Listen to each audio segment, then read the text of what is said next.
Junius, Episode 7. Caput secundum, de orthographia, materiaque et partibus Elias.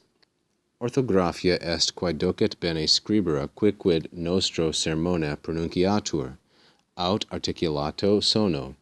Eas enim voces quas Graeci anarthrus id est inarticulatas vocant, puta fragores montium, rudentum fremitus, et si quas sunt eis modi ad orthographiam constat, minime pertinere, sed anarthrus solum vel articulatos sonos.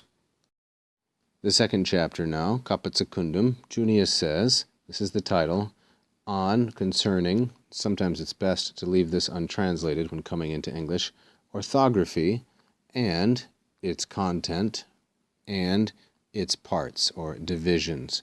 Elius is genitive, referring to orthography.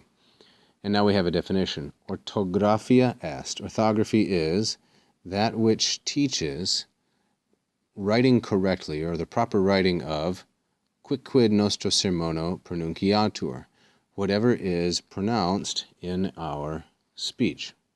So speech is primary. Sermo, what he has been referring to as sermoconatrix, that is spoken thought. And orthography is how to represent this, or teaches us how to represent this properly, bene, or well, in writing, whatever is pronounced in our speech. Nostro sermone is masculine, singular, and ablative. I would take it as an ablative of means. Or, another definition, second part of the same definition, or whatever is pronounced or is spoken in articulated sound. Articulato sono. Sonus is a second declension masculine noun, sonus e masculine, modified by articulato. For enim, or now, eas voces, those words or those sounds which the Greeks call, vocant, anarthrus, unarticulated, and then he's going to gloss it as is his standard practice. Also in other works, anarthrus, that is, i.e., he gives the Greek, then the Latin, inarticulatas, and notice how it is feminine because it's modifying voces. For those expressions or those words which the Greeks dub or deem anarthrus, that is, without articulation, and now we have this interesting word puta. Now puta is, in form, the second singular imperative active of the verb puto putare.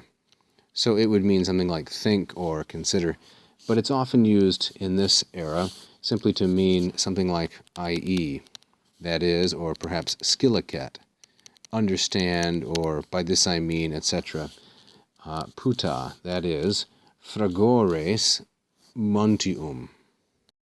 So we might take puta as e.g. also, exemple gratia, for example.